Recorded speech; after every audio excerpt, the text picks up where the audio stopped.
All right, so first of all, Sherri, before we started this here, let me tell you something. You used the cuss word at me that I got a problem with. You mentioned lima beans. You don't understand. You don't like lima beans? Sherri, let me try to be as clear and I'm gonna try to be as lima beans with beans. Butter beans with turkey neck? I can't stand. You don't understand. Sherri, you don't understand. What? Right now, I'm having childhood personal trauma. I'm having PTSD. You don't understand. My dad is a damn bean freak. I'm like a bean. Really? No, you don't. No, you don't understand. No, we had a damn pantry, and in the middle of the whole that pantry. There was like 5 shelves, and it was like a deep. Bags of beans. You don't understand. Bags. No, you don't understand. Bags falling out. Pick at the bean. Yeah. Lima bean, butter bean, pinto beans, red beans. The cans of ranch style beans that we use for chili. Pork beans. You don't understand. I hate beans. Wow. I'm glad I didn't bring you some. My dad is a bean freak. I love your dad. Hate beans. Oh, man. No, you don't. I started because I made some cabbage with turkey necks, with red onions and chicken, and I made butter beans. And I was thinking about bringing you a plate. So I'm glad, because my feelings would have been hurt if you Sherri, I would have hurt. That's what you would have said. I would have hurt your I would have been like, y'all eat beans? Man, y'all would have ate my butter beans. They would have. Right? Look, I'm telling you right now. The star wouldn't have ate my butter beans. I'm telling you right now. It's so good. You don't know. You don't understand. But see, I bet your daddy made it. He just made it. Y'all just eat them beans. Like, I make it with love. I'm a single woman. I didn't learn how to cook. You can have all the love you want to. So it ain't the way to your heart rolling. You can lay them damn beans on your chest, and I'll be like, Sherri, ain't them goddamn beans. I don't care. That ain't nothing there without a trim. I give a damn. I ain't give a damn. You can sit here. You can have all the cleavage. It'll be right under your cleavage. And I'll be like, here, get them goddamn beans out of here. I ain't eating them beans. Wow, you don't understand. You don't. Well, I'm glad I know. You don't understand. I will never bring that. Look, you understand. I had flashback. My dad, we also like vegetable week and shit. Like he would. Do you like okra? Yes. Now, look, there's only 3 vegetables I eat. You like okra? You don't understand. There's only 3 vegetables. Oh hell yeah, I eat okra.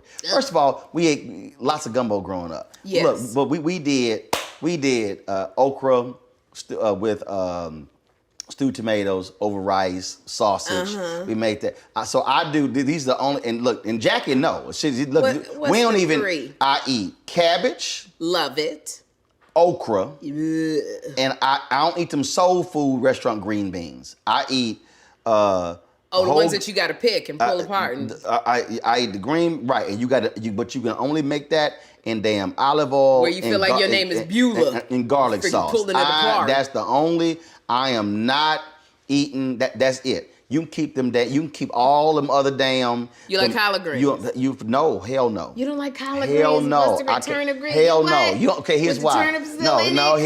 Hell no. Don't come to me. We could have never been together. No, we could. Your ass is gonna eat this shit yourself. Cause see, I know how to cook.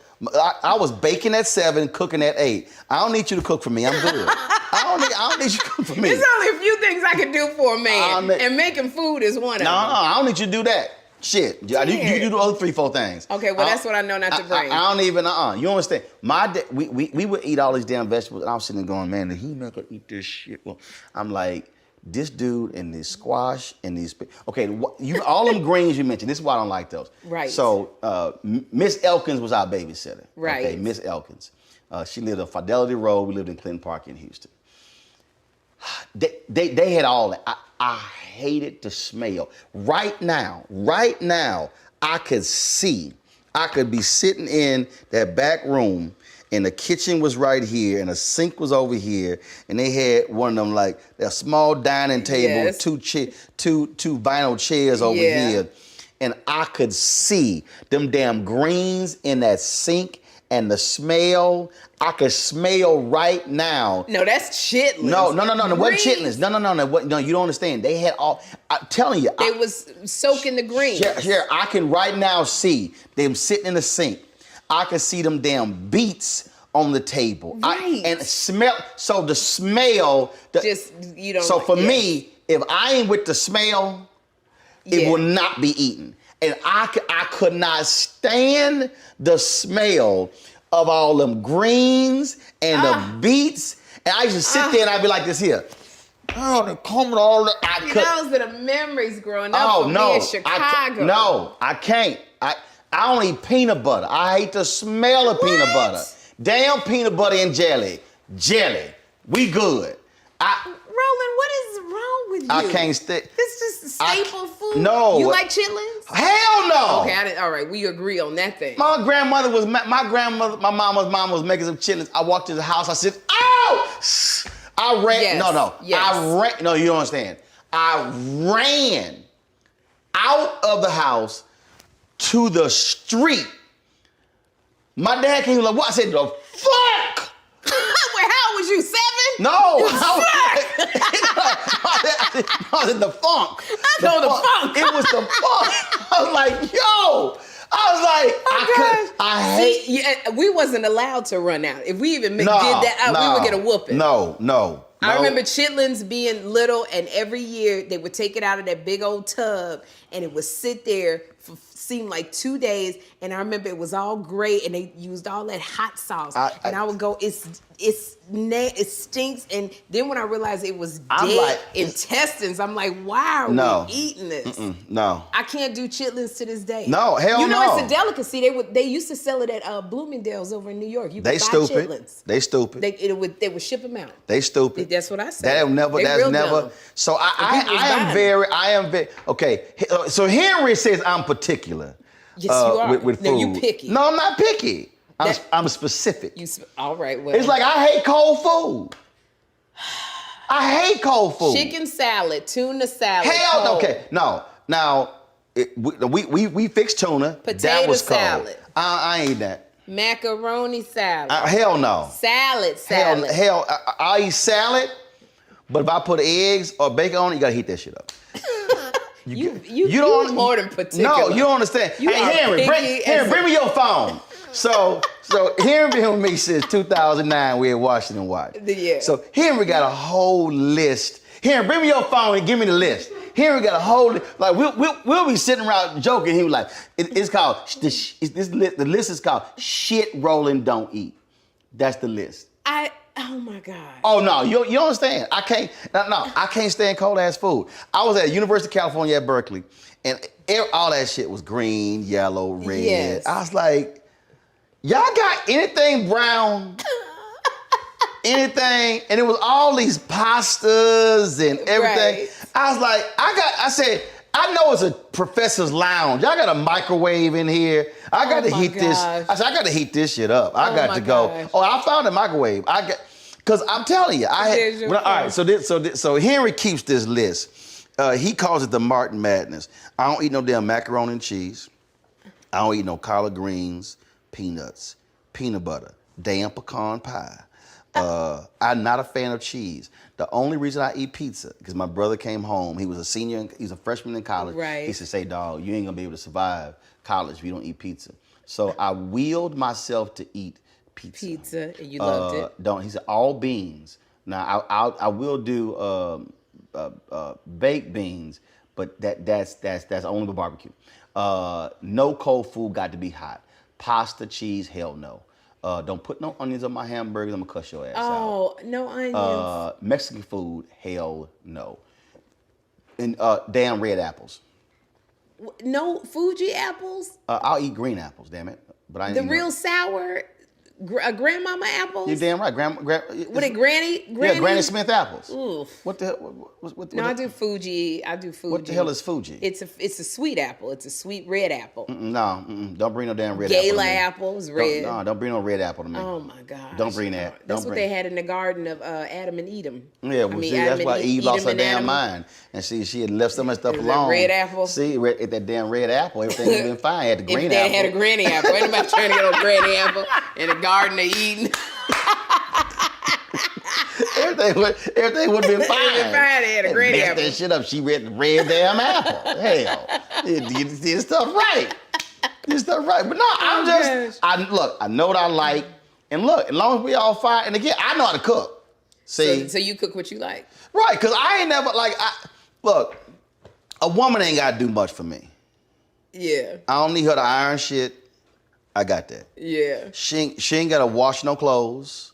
You the last of the Mohicans. I got that. Rolling. You understand? You really Jackie are. washed, no, here's what happened. Jackie washed something of mine, that shit shrunk. I was mad as a, I said, first of all, I ain't asked you to wash. Oh, Roland. But how you shrunk my shit? I said, there's a label. Just say dry clean. It's a label. I'm like, all you got to do, and she was like, look, I wash all my stuff. She don't even be paying attention to all that. I was like, look, she's like, this was Jackie. She said, you got too many special clothes. Yeah, I'm beginning to agree with Jackie. She call it special clothes. Yeah. Cause it's like, okay, so my linen, this is gonna be dry clean. Yeah. Okay. I got my African outfits, I got my formal outfits, I got my golf shorts. Look, my golf shorts, Hager, wash them warm. Not cold, not hot, warm. Don't dry that shit high. Dry it low. That's why I'm like, so. Roland, you so big. I mean, but I understand you don't want your stuff to shrink. You don't want to be wearing no Daisy Dukes. So we sat here. I remember we at our house in Dallas. It's probably second year, maybe first year of marriage. Man, she washed some shorts of mine. I was like, yo! Then I went, woosah. I said, this is not worth an argument. I said, listen, because I got piles. I've got whites. Yeah. Warm. Yeah. Whites. Yeah. Cold. I've got mid colors, gold is warm. I've got dark, cold, warm. I said, if you feel a need, if you have this urge for some reason to wash my stuff, I just want you to pick up one item in that specific pile and look at that label, and whatever is on that label, that pile is how they need to be washed. And then your stuff never got washed again. Huh? No, I said, and if you don't want, so Jackie ain't washed my clothes. Well, I wouldn't either with all those requirements. But it's fine though, because here's the deal though. Yeah. She washed her stuff. You wash your stuff. I wash my stuff. You the most self-sufficient husband I ever Everybody known. good. Like she, before I came out here, she's like, you done washing? So I can do my wash. She said, no, you ain't done washing. I don't want to get in your way because you better leave out of town. She's like, I can have my washing, you're going to be gone 10 days. But, so, like, seriously, she does not, she don't even go to dry cleaners. So you do all of that? I go to dry cleaners. I've never met a man like you, Roland. You're particular and you're wonderful at the same time. Hey, we just get see, we don't even do all that. You got a lot of requirements, yet you have none. Yes, that's why I said, look, I'm low maintenance. She's like, no, you're not low maintenance. I said, no, I'm low maintenance. I said, you ain't got to. I don't need you to do. You low maintenance if I just leave you alone. Yes. Then you low maintenance. Yes. If I keep trying to interfere in your stuff, you just high maintenance. But if I leave you alone and let you go, leave me alone. So low maintenance. Leave me alone. See, everybody, I'm telling you. You want to go play golf for 10 hours? Bye, honey. Low maintenance. Hey. Low maintenance. 10th wedding anniversary. Where you at when you coming back? What's it? High maintenance. I'm getting it. Sustained. If I want to be happy, leave my husband alone. Leave his ass alone.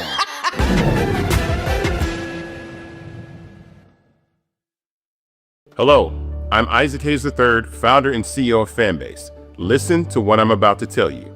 The window to invest in Fanbase is closing. We've raised over $10.6 million of our $17 million goal.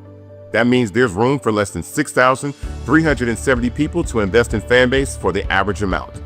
The minimum to invest in Fanbase right now is $399. That makes you an owner in Fanbase today. Go to startengine.com/fanbase to invest. Why? because current social apps have taken advantage of users for far too long, with content suppression, shadow banning, harmful racist content, and no real tools for monetization and equity. Fanbase has over 1.4 million users and counting, allowing anyone to reach all their following and monetize their content from day one.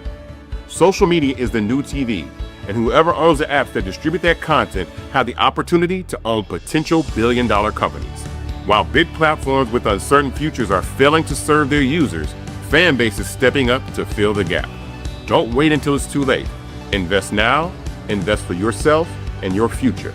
Go to startengine.com/fanbase and own the next generation of social media.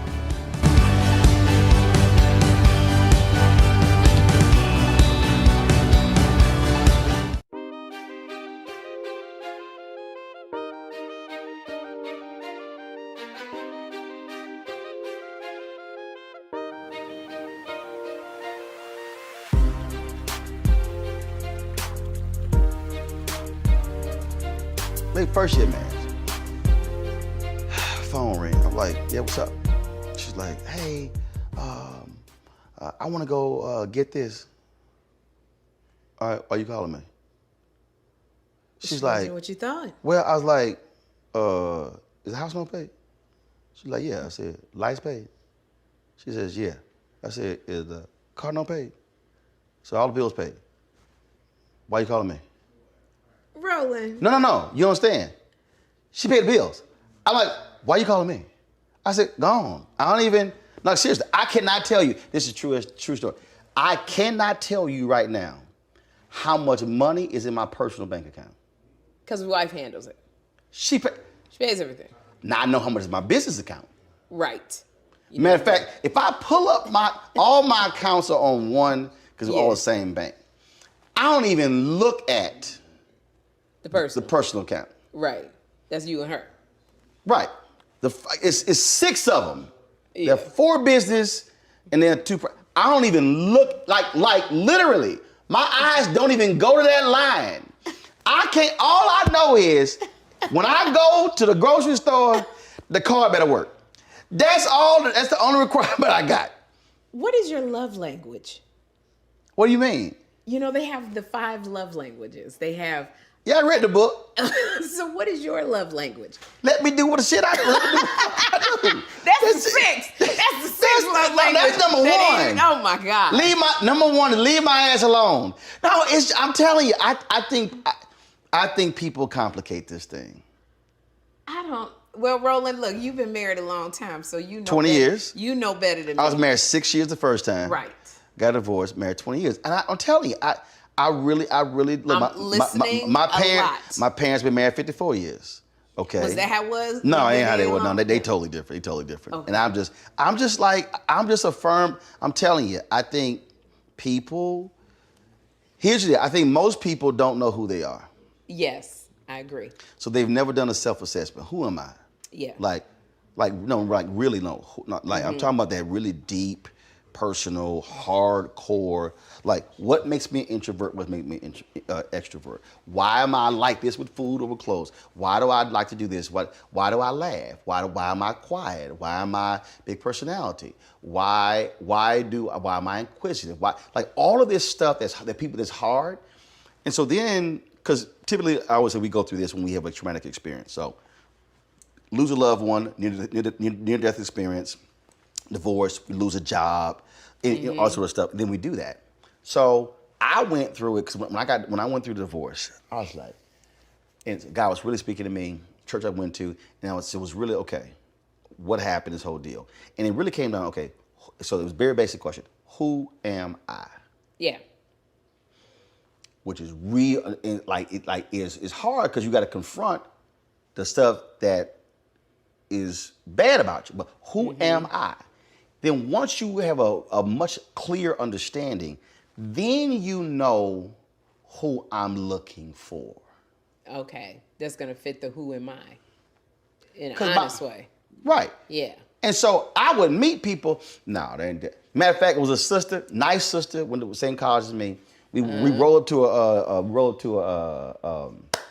mall. She was driving. She had a cup. We got out.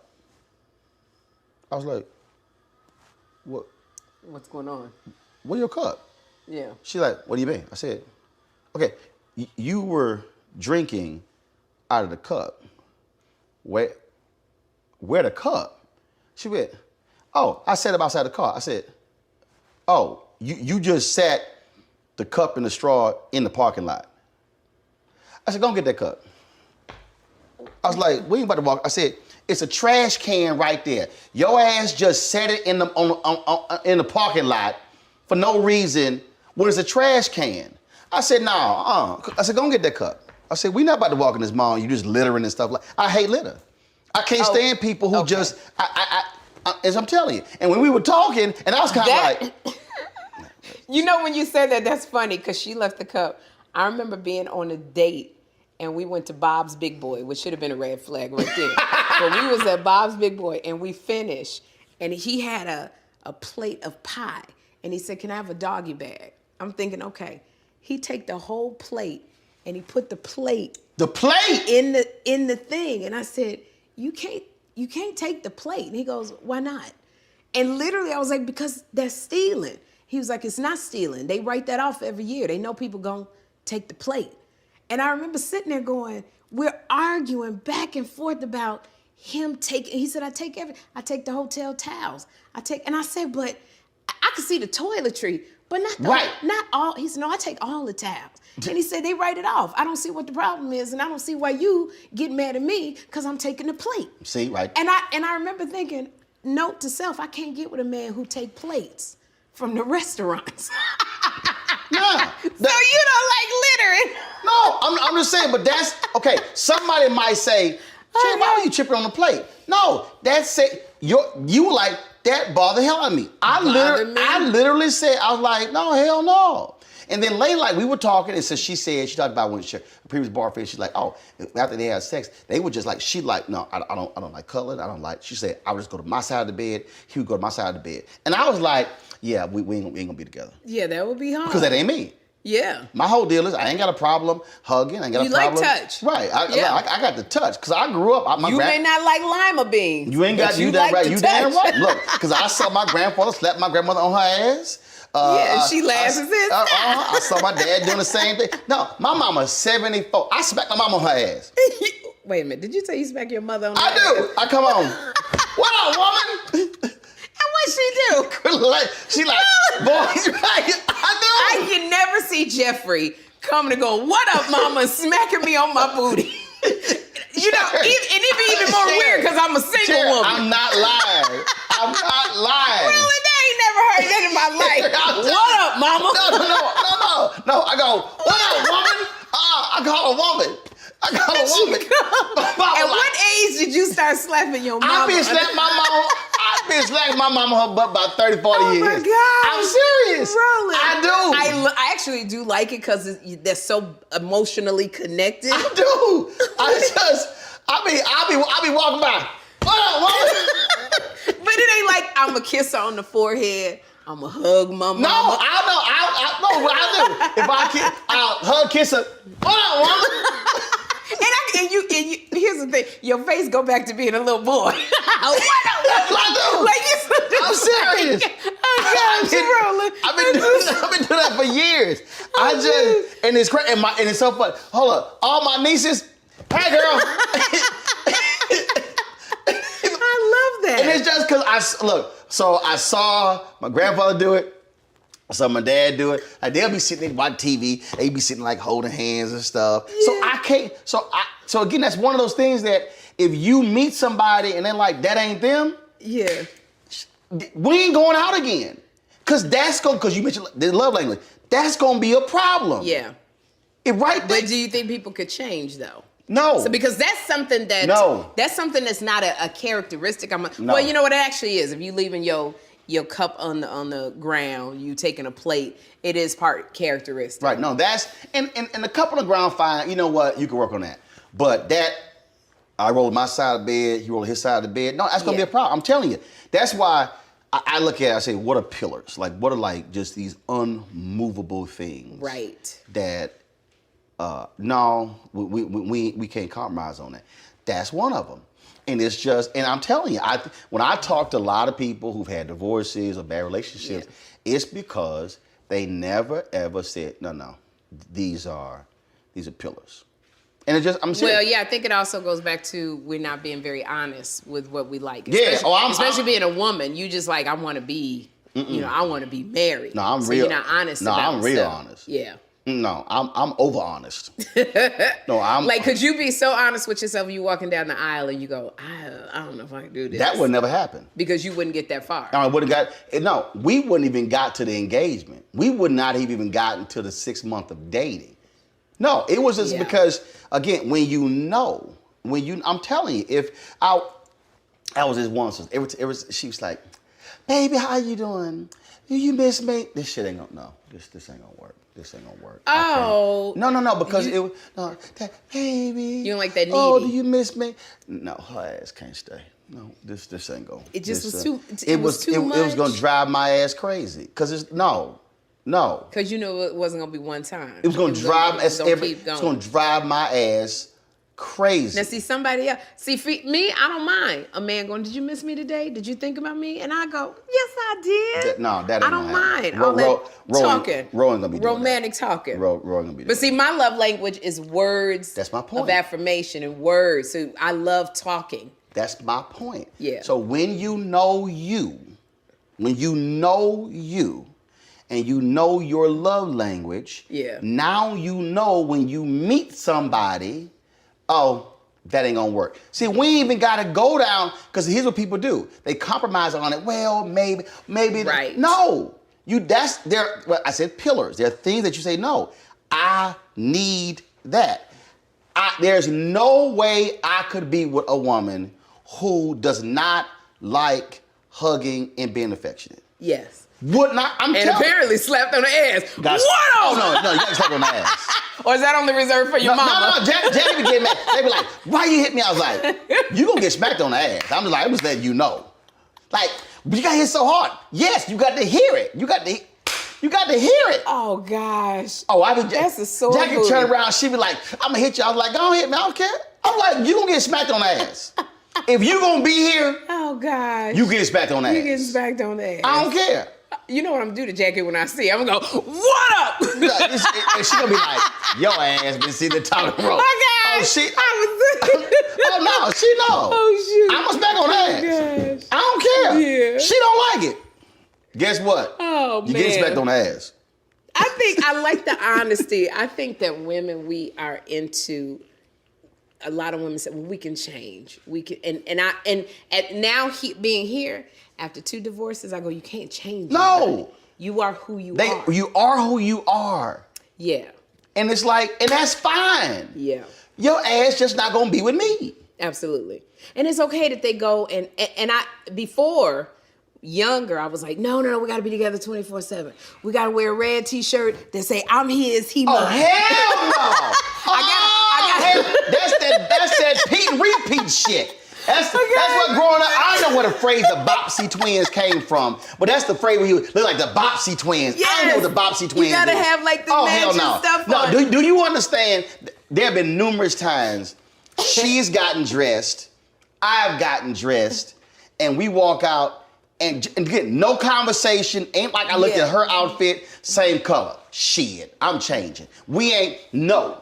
Not even the same color scheme. We ain't changing. No, hell no. Goodness. We ain't changing. No. I said we changing. I'm like, either you about to change or I'm about to change. But we ain't wearing the same colors. So cute. No, we are not. I ain't with the t-shirts no more. I used to think that I saw a couple, and I'll never forget, you remember how, like, when you say you're young and something stuck in your mind?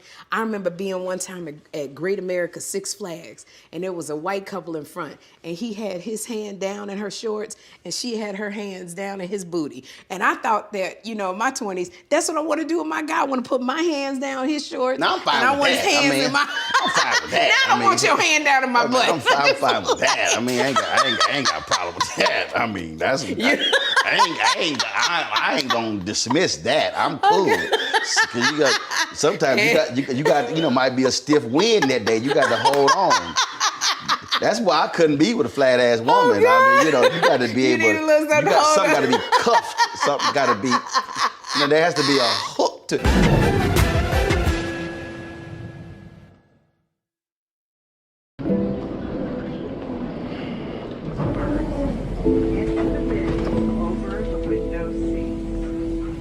are the only fish that will accommodate larger overboard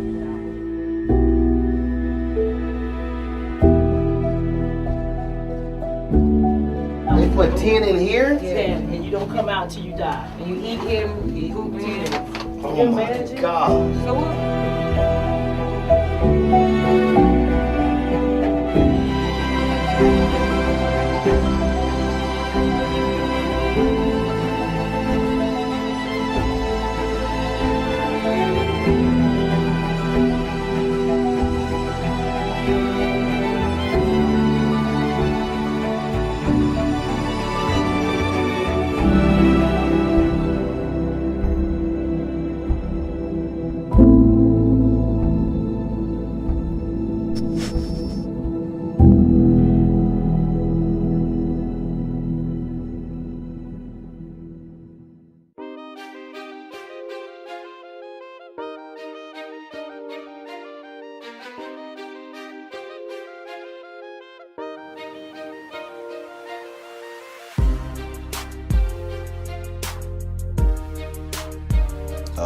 My first wife said she wanted to get divorced. It was the same day I joined my church. I was kind of like, yeah, okay, this over. And so that was like March. That was like March of '99. I only been in Houston a month. She wanted to get divorced. Fine, okay, a month. So I'm going to my disciples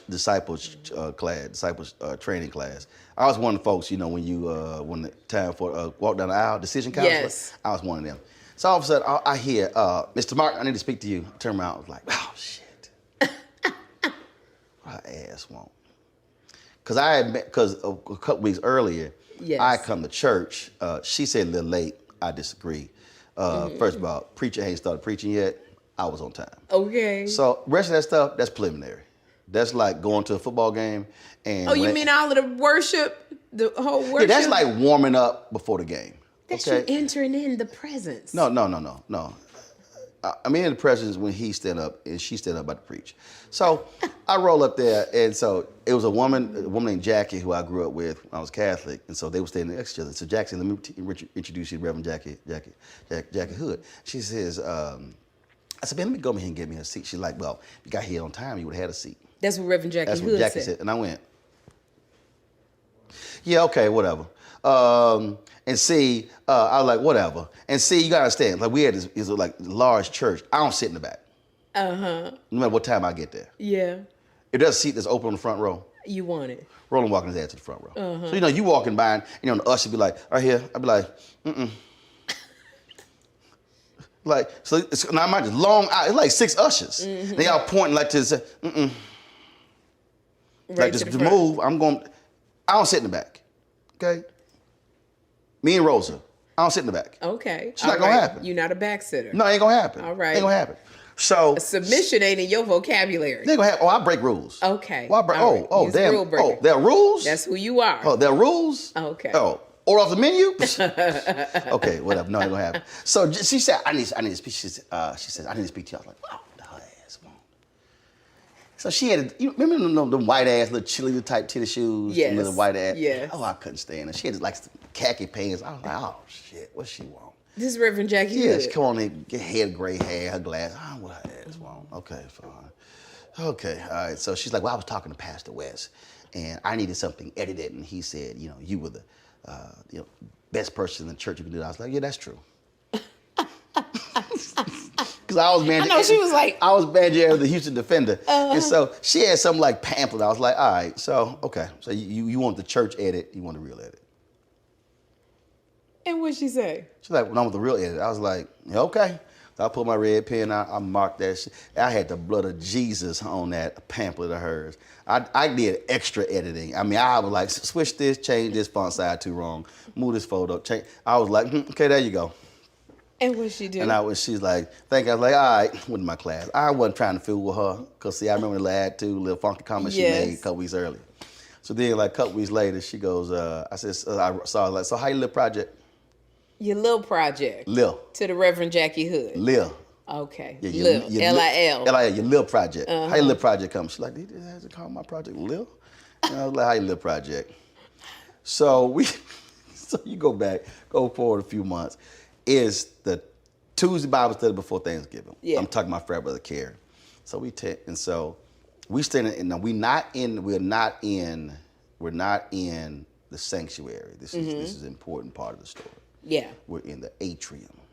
Okay. We're in the building. Right. But we're not in the sanctuary. Right. This is an important distinction. Okay. So I'm talking. So we were having a singles party that weekend. Remember, I've already gone through divorce. Yeah. And so she was down there with this other woman. They were going over where they gonna play stuff.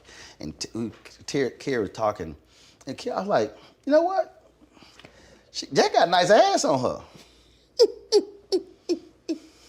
She had a pair of black pants on because before she had that preacher robe. Right. I mean, you couldn't see nothing. Yeah. So I was like, and Carrie's like, yeah. I was like, nah. So then the group was supposed to go out to eat after church, and then so folks dropped off, and so like she needed gas. We pulled in the gas station. So I got up on the gas. That wasn't a big ass deal to me. I mean, Right. that's just how I was raised. So she was all impressed. Man, it wasn't a big deal to me. So we go to the dinner. If folks drop off, we're just two of us. We there about 5-6 hours. You know, shit. We just talking. And I ain't trying to sit here and date nobody. Divorced 5 months, whatever the hell. And then eventually we got together, and I told her, I said, see what happened when you wear the right pair of pants to church? Okay, I'm done. That is so funny. What? Because I'm thinking when she made that comment, No, and he was like, no. It was the ass. That was the first thing. If I had not seen the ass, it would have been, you would have paid her no mind. Would have paid her no mind. So there is power in the booty. You wear the right pair of black pants to church, you might get your husband. How long did y'all date? Oh, I'm talking about not long at all. I'm like, no, seriously. The guy was like, this is you gonna marry. I was like, say, dog, you tripping. So you knew very quickly. I wasn't trying. No. Okay, you wasn't trying. God told you. Mind you, I got divorced in June. This is Right. November. I'm leaving. I'm buying a house back in Dallas. I'm leaving Houston. I came to Houston to save my marriage. I'm like, I'm going back. I was like, no. And so I was like, I'm going back. I said, I know this person. I'm going to kick it with this person, hang out. Yeah. I was like, that's cute, but that's not how you going to marry. I was like, okay, whatever. All right. So then it was like, no, this is who you going to marry. I was like, G, you tripping. That's literally what I said, G, you tripping. You was having feelings. No, because I ain't having them, I don't have them King James conversations with the Lord. I was like, G, you tripping. That ain't happening. All right, now he's like, okay, all right. This is hysterical. You can say what you want to say, but this is how you This gonna is marry. who you gonna marry. I think about the third time, I was like, say the same thing. He's like, look, you keep saying but this is who you gonna marry. And about the fourth time, I remember I was taking a shower. I was like, I heard, this is who you're going to marry. I was like, all right, G, stop tripping. Fine, Wow. I got you. Really? Okay, like, chill. This is me like, in the shower. Chill, okay. All right. Like, all right, okay. Like, I get it. So, I go to her, I was like, no, look, all right. God has said we're supposed to be getting married. But I need to reconcile this. So we ain't gonna have no conversations for about a year about getting married. Because again, I just got divorced. Remember, I was like, yeah, and she had a fiance who passed away. I was like, yeah, we ain't about to sit here I said, so we gonna hold that thing off about a year. So don't even bring it up. Mm-hmm. Just don't even talk about it. So she's fine with it. And then next year, we at my parents' house, and I grew up with a family that caters. My grandmother catering. I was like, all right. I said, can y'all call y'all church, find a date in April? Really? Yeah, I never proposed. What made Jackie say, okay, this is who I want? That's what I'd be curious to find out. Well, he'll call her. I don't know. Now, okay, I'm gonna have to call Jackie because I'm very, very curious. No. Because you are really a handful, Roland. I'm not. Yeah, you are. No, I'm not. See, that's the problem. People think, but again, if you leave me the hell alone. What woman want to hear this? God told me I'm supposed to marry you. But And we ain't gonna talk about it for a year because I'm still not sure. Hey, I ain't gonna be sitting up here. God was talking to you at the same time, and so you had to agree to let me work through it. She let you work through it. And then she's rewarded with, we all catered. Y'all pick out the thing. We pick out the date for the church. You gonna be there? I ain't give her a ring till the day before the wedding. Oh my God. It wasn't all that drama. That's why God said. It wasn't all that drama. And she had a fiance who had passed away. Are you romantic? Oh yeah, I'm romantic. Yeah. You are romantic. Yeah. Oh hell yeah. What do you do that's romantic? Well, first of all, you say, what do you do is romantic? What, I mean, look. what are your actions that say you're romantic? Oh, no, 'Cause you it's can just. say you're romantic. No, it's just, it's natural love and affection. It's, if we do things together. First of all, I'm a hell of a masseuse, so let's just go ahead and be real Okay, so clear. you do like, you can do a good, great. Oh, hell yes. You work them hands. Oh, hell yes. Okay. Yeah, I got a whole Kama Sutra kit. Home kit, travel kit. All right. Multiple oils. Now, do you say, I'm going to, this is what I'm going to do, or you just do it? I just do it. I ain't got to Okay. sit here and like send no email. Shit. You just no, the kit sit right next to the damn no, I got right. no. You got mango, you got Yes. raspberry, you got chocolate, you got original, you got all of it, you got cool mint, you got Yes. the honey dust powder with the feather. All of that. You got all that. Oh no, got skills. Okay. No, ain't no baby oil. Oh, okay. Yeah, Ain't you no- get what to get on. Ain't no baby oil. Yeah. No. It's the full Then they got a Kama Sutra travel kit. I did not know. It's like a little, none of this. little box, little small Yeah. bottle. You can put that in your toiletries kit. So boom, when you hit the road, boom, you good. Okay, I didn't know this. Yeah, absolutely. Maybe I'll put it in my, what do you call it, that little treasure chest for when I do get married. That's all I'm have saying. it. It'll be already there. That's all I'm saying. So no, I am. But I'm telling you, I go back to where people screw up is they don't understand who is this person. Right. But before that, who am I? Hatred on the streets, a horrific scene, a white nationalist rally that descended into deadly violence. White people are losing their damn minds. As an angry pro-Trump mob storms the U.S. Capitol, we've seen We're about to see the rise of what I call white minority resistance. We have seen white folks in this country who simply cannot tolerate black folks voting. I think what we're seeing is the inevitable result of violent denial. This is part of American history. Every time that people of color have made progress, whether real or symbolic, there has been what Carol Anderson at Emory University calls white rage as a backlash. This is the rise of the Proud Boys and the Boogaloo Boys. America, there's going to be more of this. Here's all the Proud Boys, guys. This country is getting increasingly racist in its behaviors and its attitudes because of the fear of white people. The fear that they're taking our jobs, they're taking our resources, they're taking our women. This is white fear.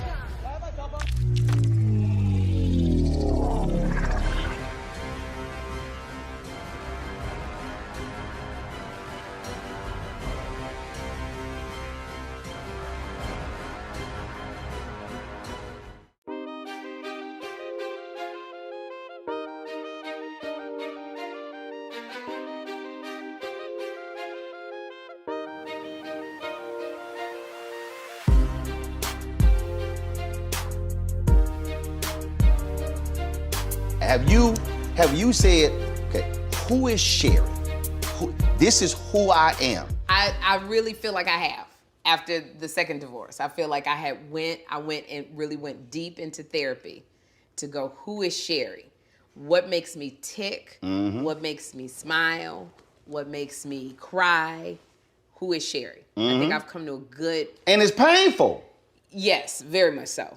A lot of those therapy Because you sessions got to I be went honest. Now, see, I didn't go to a therapist. I was just me and Yeah. God. I did. It was just me and God. I just worked it out through meditation. Yeah, see, I tried that. It was many times I thought I heard that it was God's voice, and it was not God's voice. Yeah, I knew it was. So I knew. Yeah. Yeah, see, but you knew. Yeah, I you knew. knew. See, but for me, I was like, it has to be somebody more qualified to take me to those places that I don't Right. want to go. Got it. Because Got even when God is talking to you, it's a small voice, and then sometimes He booms large. He's done that with me with food, and said, "Do not pinkberry." Right. There was a voice going, "Do not eat pinkberry." That was one of those big, like, okay, Dag, I heard you.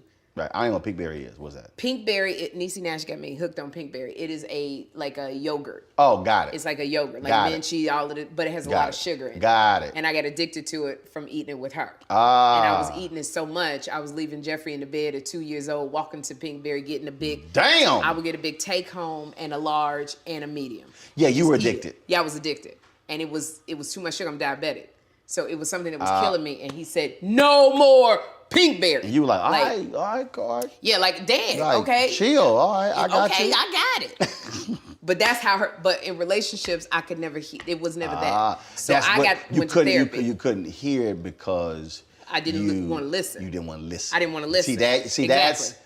That, he don't fail you with the voice. It's whether you listen or not. And I made it so that I thought I heard him say, "Go, my child. I bless you in this union. Walk forth." Yep. Yeah, there was a whole conversation. So someone asked me and they said, "Okay, so how did you marry the first person and how did it not work?" I said, "Easy." I said, because what we don't do, and actually this would be one of my after my book White Fear comes out, I'm gonna be doing this book here. Yeah.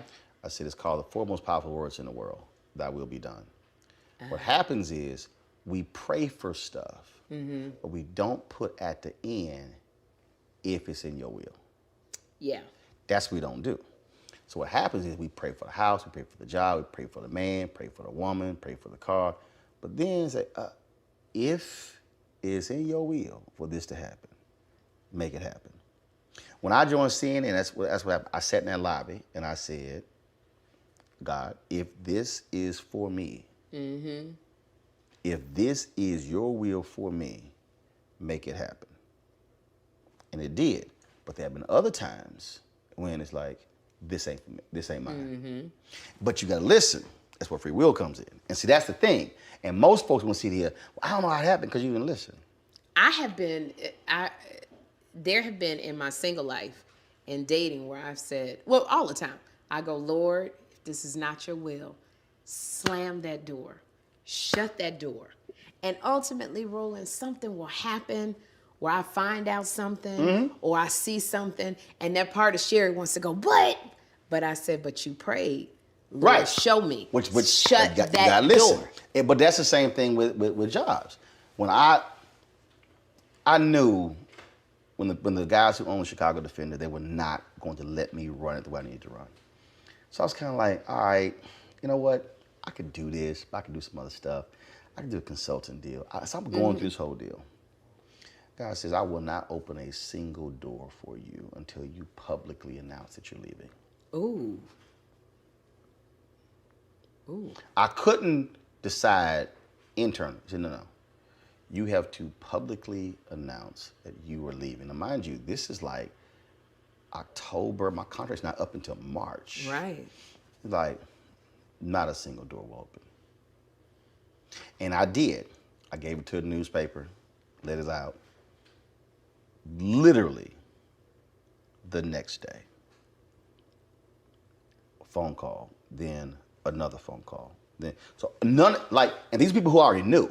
Right. None of these things were happening while I was in this. Well, I could do this, I could do it. It's time to go. And that's the thing. So when you understand the power of it, and that where we, and then people say, well, how you know that was God? Like, cause on the other side, like when I got divorced, he told me to leave everything. Oh, and just walk away. He said, you can take that, you take that. He said, leave everything. He said, what I have for you is far greater than that. He said, but I'm going to take you lower than you. And I said, oh, wait, we ain't got to. I ain't signed over all that. We ain't got that. to go lower. And I did. I lost a whole lot. He said, leave everything. He said, because that cannot be mixed with what I have.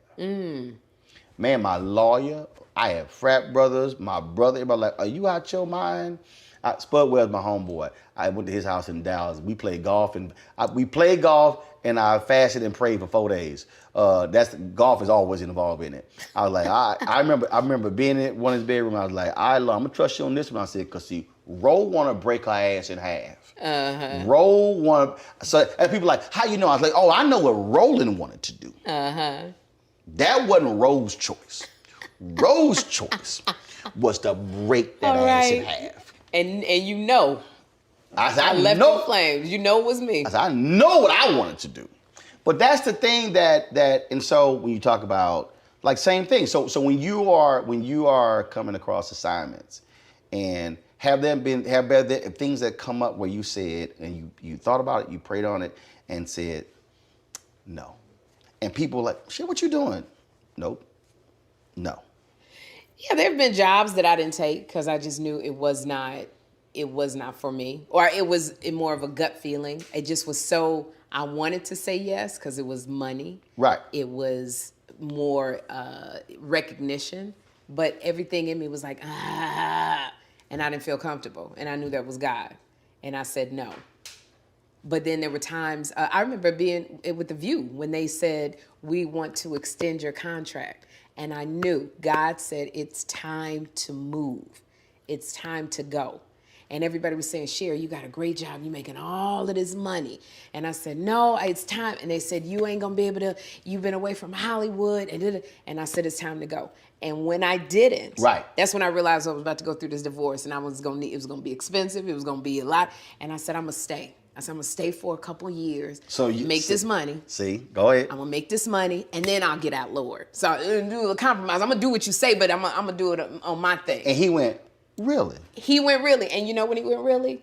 They said that we were heavy in contract negotiations. And they came, my manager called. She said, they're not going to renew your contract. And I went, hey, so wait, what? Just yesterday, they was offering me more money. She said, they just decided not to renew your contract. And I remember sitting in front of the mirror at The View, and I went, what happened? And it was very clear. God said, I told you it was time to go. So if I got to push you out, and I remember I was very calm. I was looking in the mirror just like this, while I could hear this voice inside my head going, I told you it was time to go. You gonna go. Right. Oh. And I said, but Lord, I got this going on and that going on. And I could just hear laughter. Like, what you really? think I just got here yesterday? Like, really? Didn't nobody tell me, Sherri, what about what is the angel? Who is the angel that's supposed to have put the note? And he said, do you trust me? And I said, not really, just a little bit. This is just all I need. And that's also being honest though. And that's all, I mean, when I said, he said, gonna take you lower. You get divorced, June 99. Go back to Dallas, buy a house, promise job, get there, dude who offered the job, not return phone calls. Wow. Like I literally bought a new house in December. Wow, and said I'm here. And I'm like, what the hell? I'm like, your punk ass ain't returning phone calls? And to this day when I see his ass. Wow. I'm like, deuces, don't even come near me. And so here I am, scrambling. God's already said, this is who you gonna marry. New house, no stable income. Walked away from managing editor job with the Houston Defender because that's not why I was there. Growth 2000, I'm trying to grab any freelance opportunity, sitting here and like, I don't even have, I don't even have money to put blinds or curtains up. Because literally, I bought the house in December. And I get there and like no job, like not returning phone calls, nothing. Wow. Like I don't even exist. And I remember when I go through 6 months, like it was around June, early July. He starts writing all this stuff down. This is what you're gonna be doing. So then I'm like, all right, I'm ready to go. He's like, no, I got to move some people in place. All these things will not happen at the same time. And then literally I get a call to produce an election special for a cable network. It was $10,000 a month. Yo, that was like, that was it. And I'm in LA, Democratic National Convention. Night Al Gore accepts his nomination president, appendix ruptures. In the hospital 5 days. While I'm in the hospital, Forerunner, which lease was up, but I was still driving, they get it from the airport. I sent a colleague to go get the Forerunner to take it to my house. She gets there, she's like, can't find it. And so I'm sitting there, so no vehicle, hospital 5 days, no health insurance. Oh. And then, so I remember when we're back and forth, she was in Houston, but I had her SUV. I'm about to drive it to Houston, transmission goes out. And so now I gotta get home. And so one day a check came in, it's probably about $200. And I was like, yo, I gotta deposit this check. Cause I'm like, keep lights on. Called several friends of mine, nobody was able to take me to the bank. So I had to walk to the bank. Now this is Texas, it's August. Oh my goodness. It's hot. Yes. You talking about I'm walking 6-7 miles one way. So now it's 14 miles. I get home, Sherri, my legs are throbbing. I'm talking about throbbing. Oh. And I get in the house, I said, look, I ain't mad at you, but I'm pissed off right now. I'm like hot, like, you know how we qualify. I ain't mad at you. I'm pissed off right now. And this is exactly what I hear. I said I will supply your needs. I was like, look, I heard you. But the transmission out, nobody was there available. And he said, do your legs work? I was like, yeah. He said, like I said, I will supply your needs. See, that's that kind of answer you just want to go and curse and be like, that's such a low, right? Such a low, right? Oh my God! That's exactly how I was like. Oh, so you got jokes? Oh like, my God! You tripping, huh? Oh my gosh! So I will supply your need. Your legs worked. Your legs work. He said, that's that frustration. Be like, Lord, yes. I just. So like even so when you talk about again relationships or career, whatever, it's when you said it, okay, I'm gonna trust you, but then that's when you know, because the reality is we don't know what's on the flip side of that opportunity. Absolutely. Because we've been there where you did it and it did not turn out well, and you're like, what the hell was I thinking? He's like, because you weren't listening. Because you weren't listening. Like, you gonna listen now? And it's so interesting because I've seen where I didn't listen and where it got me. I've seen where I listened. And that thing of leaving the view and him going, apparently I got to push you out, changed my whole world. Everything that I thought would never happen, happened and more. See? So much so. So when people say, do you ever want to go back? Do you regret? No, because it changed everything.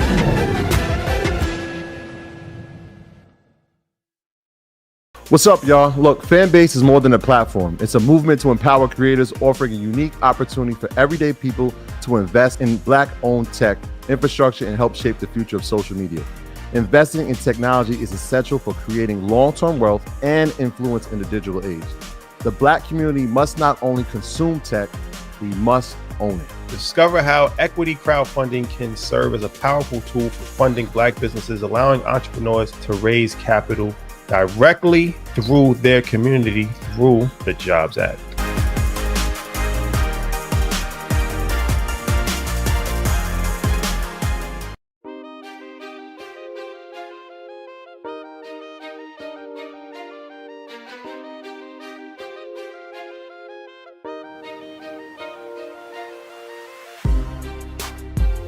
The generation before us, they didn't have a lot, and we were conditioned. Look, you get you a nice job. You got a good job. Hey, and treating you well. My people say work for the government. You never get fired. Like, don't mess that thing up. That's literally how we as African Americans have been conditioned. Yeah. And then when you bounce, folks like, the hell is wrong with you? Yeah.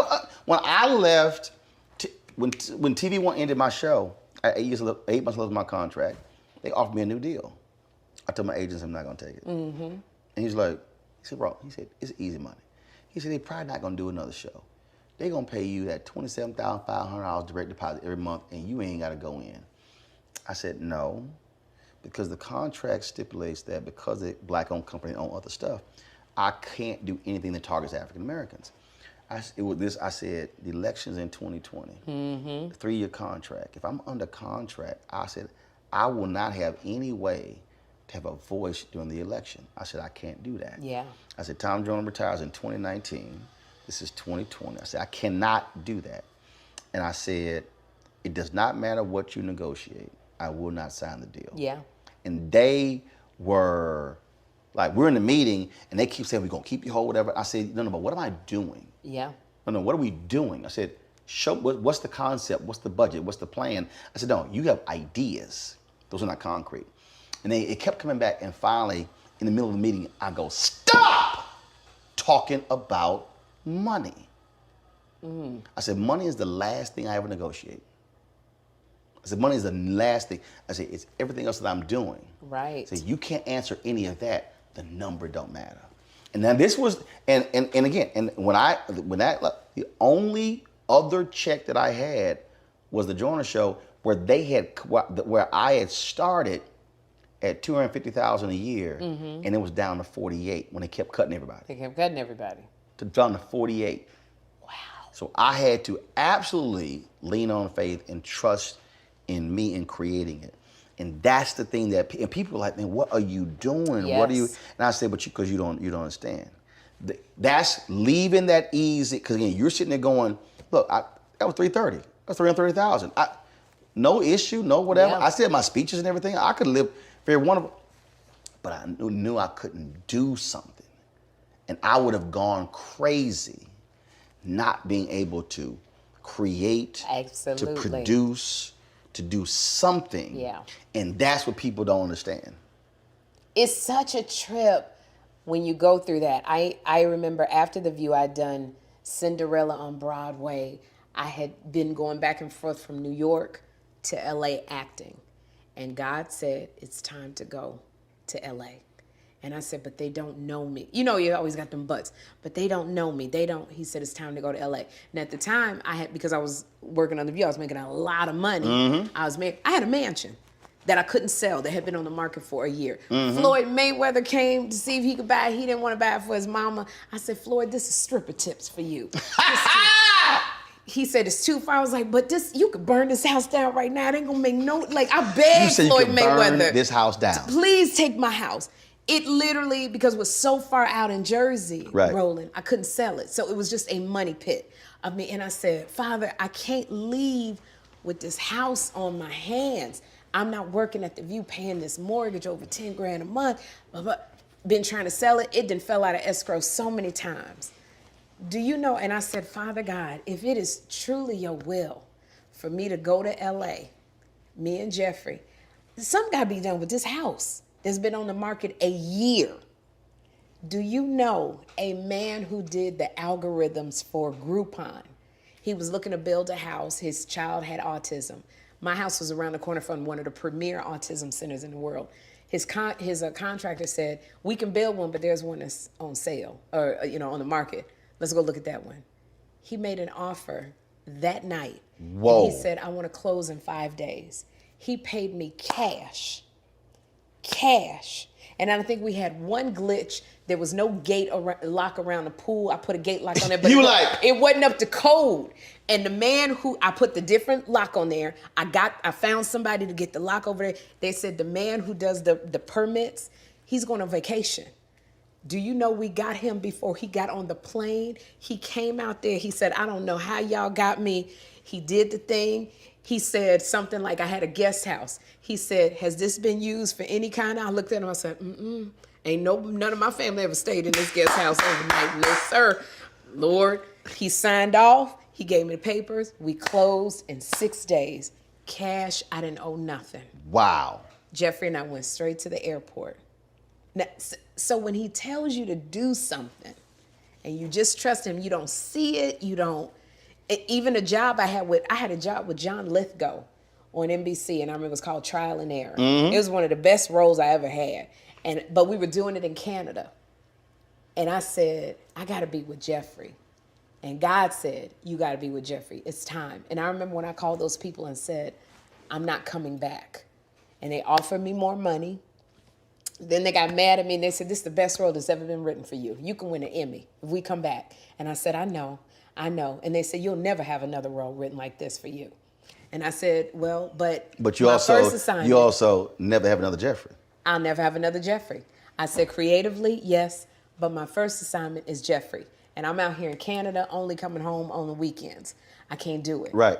And everything, all my friends said, Sherri, you're walking away from this, you're working with it. And I said, but I just got to trust because he said, go. And do you know, I left. Everybody else signed an extension. Show ended up not coming back. They got knocked out of pilot season because they signed an extension with this show. I got a letter 2 weeks later. I saw Gabriel Iglesias somewhere. I got a letter going, Gabriel saw you. We got a show. He wants you to play the principal in this show. Roland, it was right around the corner. 8 minutes to get there. I could drop Jeffrey off. 8 minutes to get to the thing. And then God said it's time to leave that. I left after our second season. I told Gabriel, I said, now God said it's time for me to get my name on the show. So I gotta leave. You leaving? They're gonna pick us up. It's time to go. Now I've learned to, in my career, right? When God say move, I go, okay. Yeah. Okay. When I talked to Guy Torrey, he said he got receipts. That's right. See, the thing is, I think for a lot of people, what they offer you money and say you could win an Emmy, thinking that was going to be music to your ears. But they were actually saying, pick this money and this Emmy over your child. Mm-hmm. And they, because they have experience, a lot of folk before had done that. Yeah. A lot of folks have done that, and then all of a sudden they get older, and child don't want to be around them. Absolutely. Don't know them, and that's I think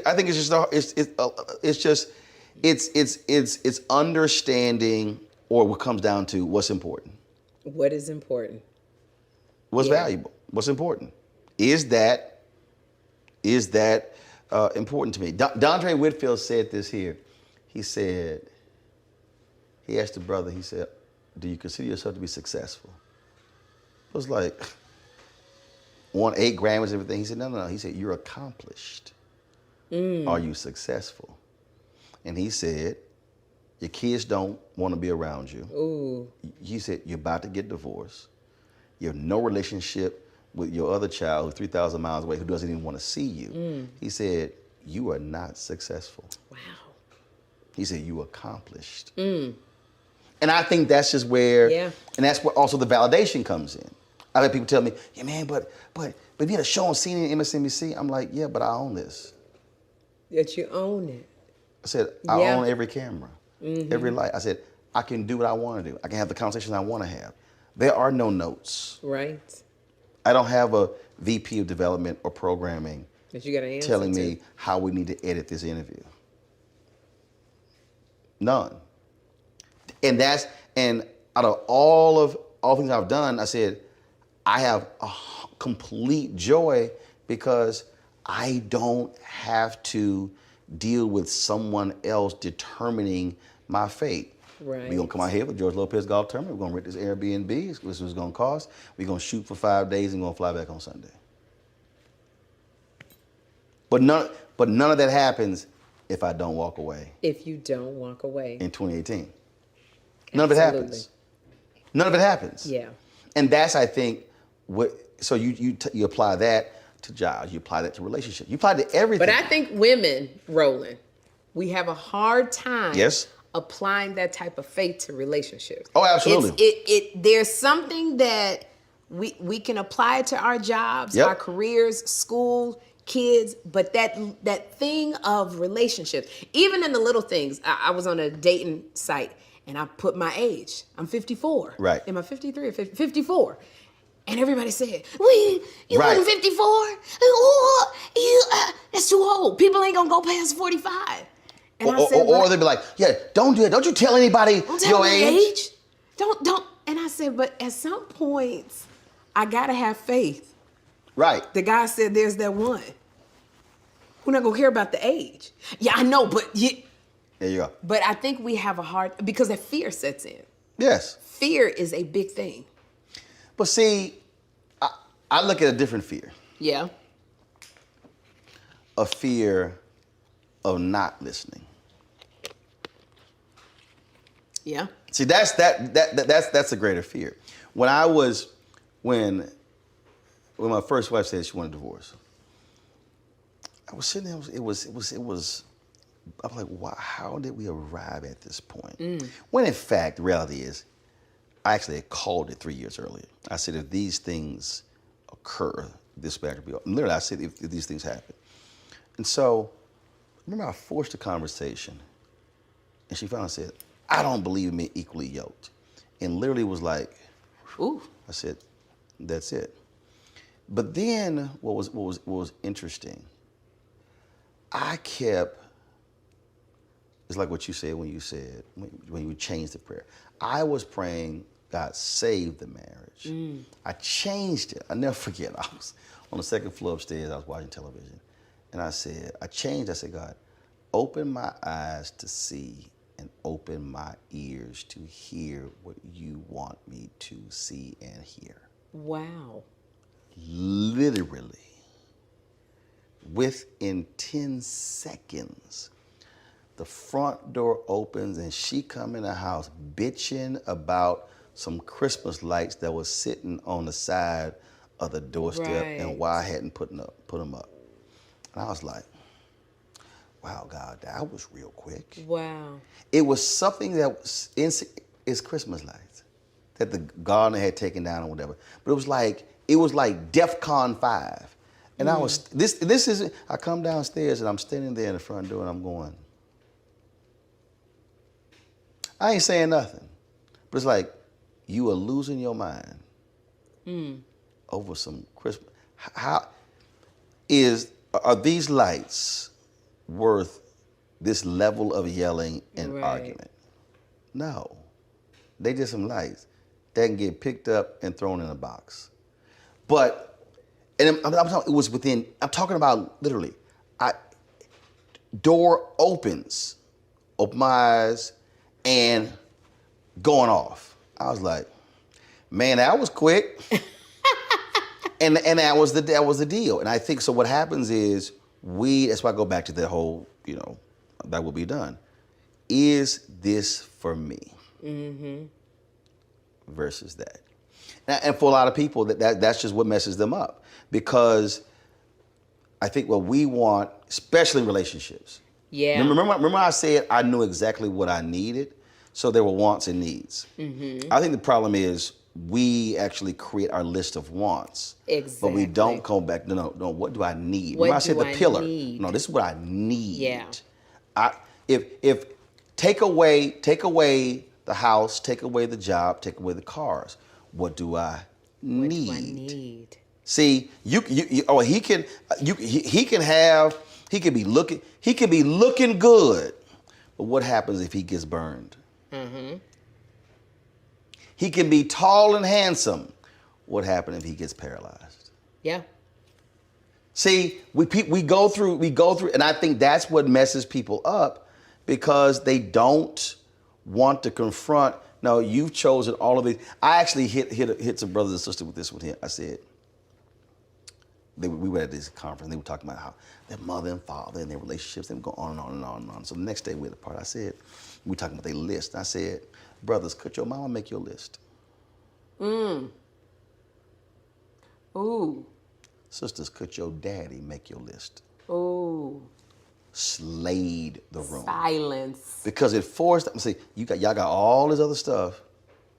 Your daddy, who you talked about, special, whatever, your daddy couldn't make your list. Maybe something wrong with your list. Yeah.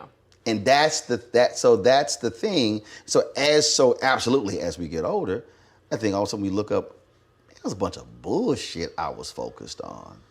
Because it is.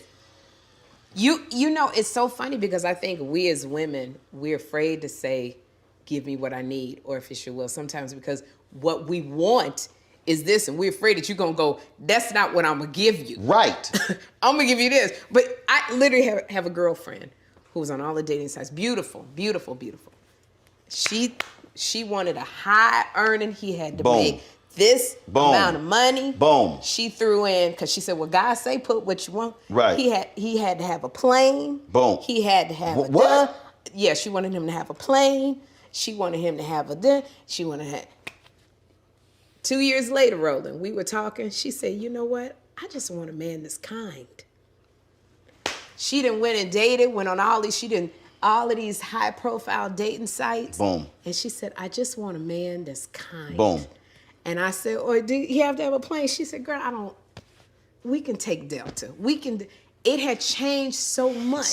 But I know some people, sisters, who would say, well, she's lowering her standards. No, I actually said no. She's actually elevated her standards. Because again, what we've defined, what we do, again, and I'm applying this to job, career, and relationship. Yeah. It's the validation part. It's, I want this person to have all of this and look like this to see what they gonna say. Yes. So just like the job, God told me, man, when you gonna get you a real show? That's why I'm on TV one show. I said, well, I'm on TV 2 hours a day, 5 days a week. No. He said, no, I know you have TV one show. He said, but I mean a real show. Like CNN or MSNBC. I said, well, you do know we shoot my show in NBC News Channel. That when Brian Williams comes to DC, he sits in the same chair I sit in. Right. Because it's in the same studio, same cameras, same walls, same set, same control room. I said, but you don't think it's a real show. And so, for many of us, it's sort of like, I got to get that Oscar. I got to get that Emmy. Okay, but why? What? It's that validation. It's what people will think. There you go. When you can let all of that stuff go. When there are some absolutely amazing actors. Yes. Who ain't never won. Do you realize the first award that Frankie Beverly and Mays ever got was a trumpet award?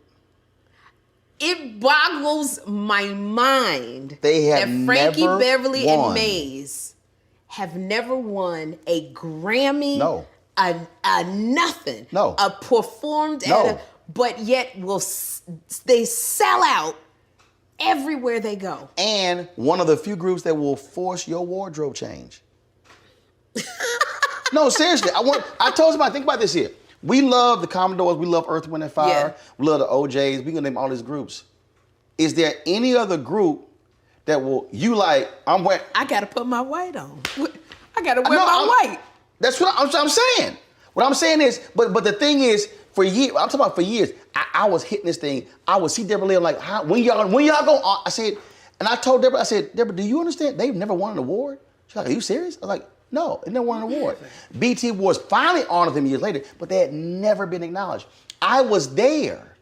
I was one of the presenters. They got the Trumpet Award. It was the first award they had ever received. But you can recite every daggone Frankie Beverly and Mays song. That's what I'm saying. So if Frankie Beverly and Mays defined their career by the awards versus the love and the adoration of their fan base. When I interviewed Frankie, he started crying just talking about the whole concept that I put together this special was, this is one basic question, what is it about Frankie Beverly and Mays that we love? So I had all these different people answering that question.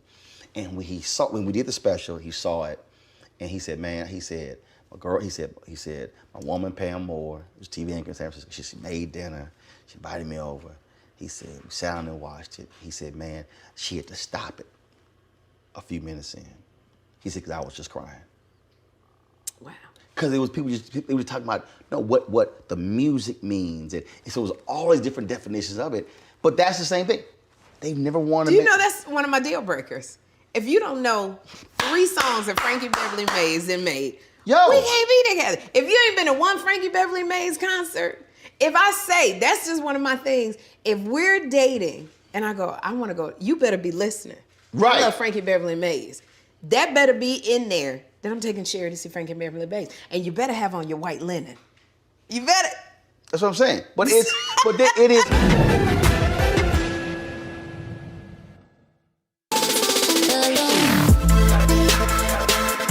Hey y'all, welcome to The Other Side of Change, only on the Black Star Network and hosted by myself, Rhea Baker, and my good sis, Jamira Burley. We are just 2 millennial women tackling everything at the intersection of politics, gender, and pop culture. And we don't just settle for commentary. This is about solution-driven dialogue to get us to the world as it could be and not just as it is. Watch us on the Black Star Network, so tune in to The Other Side of Change.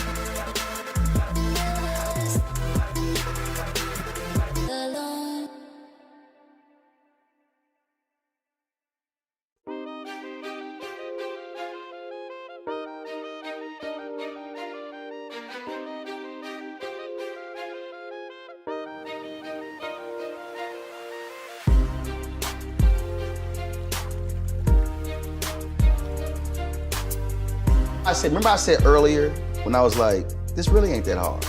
Yeah. It's not that hard. It is a trick. The relationship piece is not actually complex. It's not. If you are willing to actually listen and know who you are, versus, I mean, what she say? She said, what she say? Want to be kind or nice? What she say? She said, I want a man who's kind. See, and I've had these fierce debates, but you asking a sister to lower her standards. I'm like, no. I said, I go back to, could your daddy make your list? What was so special about that? Because he just loved your mama and his family. Yeah. And it what? With a blue collar job, look, my parents ain't never made more than $50,000 combined in their life. 54 years in June. 54 years. Wow. Okay, ups and downs, but you can't argue with 54 years. And that's the thing that I tell folks, you can accrue all that stuff, but then what you got? Because at the end of the day, you can't take it with you. And guess what? If you are sick, you can't use any of that sort of stuff. Right. But I bet you want to look over and see who's holding your hand. Yeah, what are those core qualities? Who rubbing your forehead? Yes. Who's massaging your feet? Who got that Kama Sutra? Travel kit. Oh! That's all I'm saying. That's really how basic it is. That's how basic it is. It ain't that complicated. You having fun? Oh, I'm having so much fun. It's really, and listening to you really about relationships. Because being in this place of doing so much work, of going, Sherri, just let everything go and do that hard stuff. But it's hard to go to that hard place. It is. But when you do go to that place and you figure out who you are and what makes you tick, then you can see. And it's easy, I think, for me to hear God's voice. There was one that I kind of was seeing, and he was calling. I said, Lord, if this ain't it, I need you to shut this door because I don't have the strength on myself, because he got all of the stuff that the world loves. See, there you go. All of the stuff. And I said, so you got to, and I remember I went to the concert. He was somebody big, and I went, rolling when I tell you, I said, God, you got to show me. And I went to the concert, sitting there. When I tell you, it was crazy from the moment I got there, drama from the moment I left. I said, I just want to go to my hotel room and get back in bed in my pajamas and watch Netflix. But God showed me just as clear as day, this is what the future looks like. Boom. Crazy. And I said, you've showed me. Bye. Yeah. So when you do that hard work, you go. That's what I'm saying, clarity. Clarity. So much clarity. Because before, had I not done the work, I'd have been like, well, but I could. And then if I worked all the way around it and would have been happy in the tabloids again. It's like when I meet people to work with. No. Doesn't take long. Folks like, no, but you haven't. No, I don't need to have a second meeting. Spirits connect. Yeah. And when you meet, you're like, no, I can't work with you. And I'm fine. And I'm telling you, it is the craziest thing. And what people understand is when you reach a point of when you have, okay, your girlfriend said, I want a man to be nice. For me, it's joy in what I do. It's what brings me pleasure. It's like, yo, man, so we'll go, man, that interview looked great. I love that, the camera movement, I love that. Oh, you know what? Next time we're gonna bring those other lights. I want the other softer lights, whatever. That's sort of what's how I'm feeling and what was driving. So it's not. I don't need that award. I don't need you. But when the fan base are like, man, I love that conversation. I love this. Somebody retweeted the other day an interview that I did with Issa Rae 5 years ago, and I texted her and she said, I love that clip keeps getting the play. People it'll just pop up. And just like out of the blue, come and watch. And that's the thing. So it's just, and it's joy. And people, they're like, I don't say why you like, but you used to be on CNN. I was like, it was a trip. I was at CNN 6 years, but I've been gone 8 years. What, has it been 8 years? 8 years. Wow. 8 years. And I'm like, I'm good. And I'm telling you, it's. I'm sure you still get it. Oh, I wish you on The View, and all the time. And not understanding. And they don't get it when I go, no, I'm not. I'm good. Right. Yeah. And they think, oh, you just saying that. It's like, no. Really. I'm good. Mm-hmm. Good. Because again, their expectations, I think, are different. I got to ask you this here. You, in terms of doing what you do, being in comedy, has it changed for women, or is it still a male-driven, dominated genre? It's changed a little bit, but I think if you come to see me at most of the comedy clubs I do in LA, it might be me and another woman and 10 male comics. Sometimes I'm the only one on the bill. If you come see me at the Laugh Factory Friday, I think I'm the only one on the bill. I think there's a lot of things that are still the same. I think we still have a big fight. Females, I love seeing more females in the game, and I love how more females are making their way other than the traditional stand-up. You got the Jess Hilariouses, the B. Simones, who are using the internet and social media to make their pathway with comedy. I love watching women do sketches on Instagram and TikTok. So I think we've had to go through the back door and through the window, because it still is very hard, Roland, to get spots at these comedy clubs being a woman. It still is very hard to get the respect. I always tell women when they get in the game, don't sleep with none of the comics. Be funny. Right. Be funny. Because now it's going to take you 10 years to get your reputation back, and then you're going to be distracted. Be funny. And I know I have to work 4 times as hard to get the respect of David Arnold. David Arnold, every time he sees me, I do comedy clubs, 4 comedy clubs, 3 nights a week.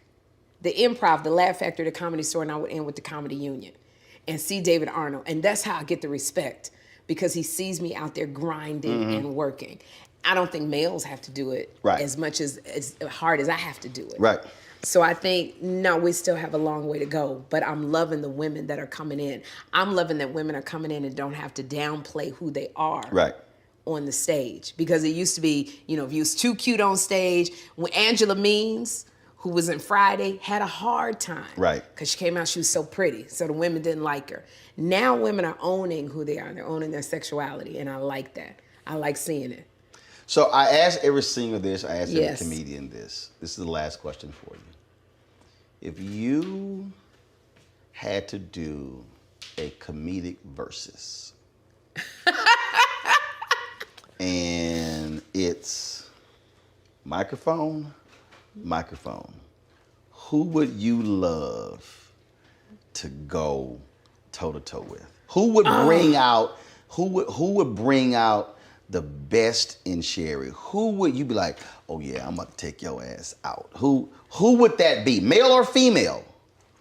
Wow. I think I'm going to be realistic. I could not go up against a Lunel, who is one of my bestest friends, or Monique.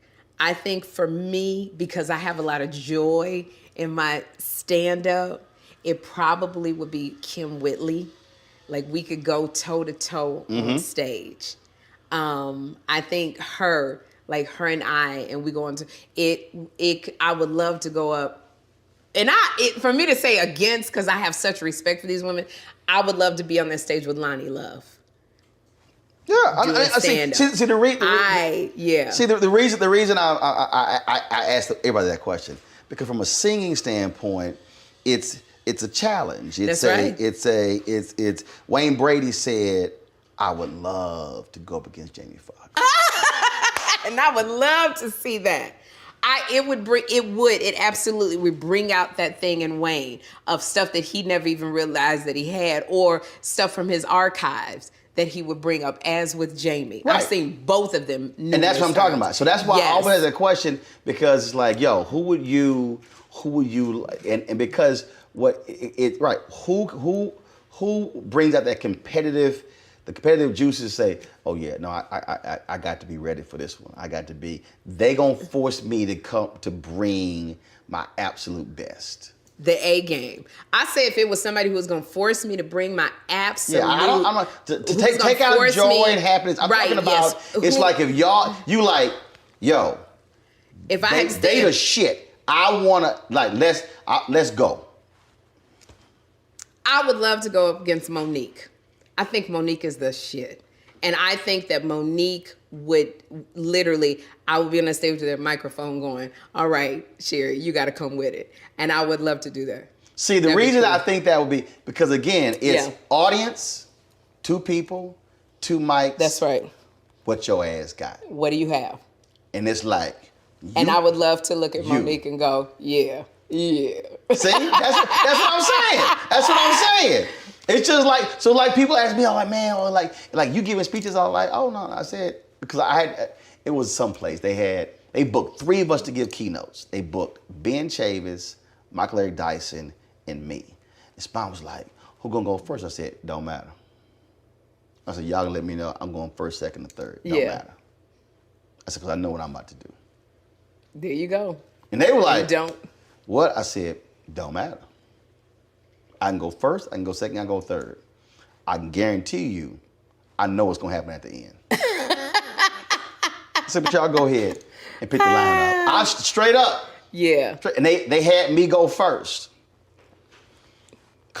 See, but now they gotta follow you. Right. Woo! And I was broke. I was like, y'all text me, let me know how it go. And they were like, your ass walked out the door. They were like, you walked out. Like I said, but again, that's that thing that you said, okay, we're gonna go to another, we're gonna kick it another gear. I tell you, I did a show with George Wallace, J. Anthony Brown. And I sat, George Wallace went up, he was exquisite. And Jay was sitting there, he was so nervous. And I said, Jay, what are you nervous for? He said, I gotta follow George. But when I tell you, it brought something out of J. Anthony Brown. That's what I'm saying. Me and Sybil Wilkes was sitting there. J. Anthony Brown went to another level. So I'm saying, actually, this is what he did. There's this great scene in the movie The Legend of Bagger Vance where he said, with the Will Smith character, he said, look at Bobby Jones. He said, he's looking at the field. So Bobby's talking, whatever, but when he's time to focus the shot, all of a sudden, he had all the people in the fairway, and they all disappeared. Yeah. And then the fairway got narrower. And that's what I'm saying. Right. That's what the challenge does. It focuses you. You're like, I'm gonna go up here and chip. No, I can't play. I got to sit here, and I got to bring this thing. Uh-huh. And that would be, I think that would be audience. That's right. 2 mics. Yes. Y'all go at it. Let's see what happens. We might have to work on that. I think it would. I would love to see verses with comedians. Yeah, we might have to. Because we might you have see to. the best. We might have best. to work on that. Yeah, that'll be fun. That would be a lot of fun.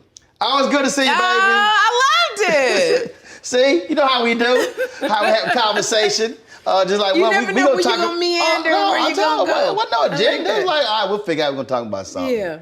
Talk about something. But hold on. What's the deal? What okay? You stop eating the pink berry. I've been looking at all your Instagram posts and everything, and showing your little body, and now you done went back deep in the closet, pulled some shit out you had that I ain't never worn. That oh my God! All the stuff that you bought that you had that I've been having for years. I think this thing may still have a tag in the back of it. Stuff that I done had. I'm telling you, look, intermittent fasting, keto. I gave up dairy. I had no sugar 3 years. No soda. It's been 9 years. No soda. Wow. Pork, very limited amounts. But it's all the stuff that I know I just don't need. Right. Because what it has, and this is another thing that God said. When Jeffrey said, Mommy, if you die, who's going to be my bodyguard? Because I'm type 2 diabetic. And God specifically said to me, that is not my will for you. My will is for you to be alive and healthy with this boy who has special needs.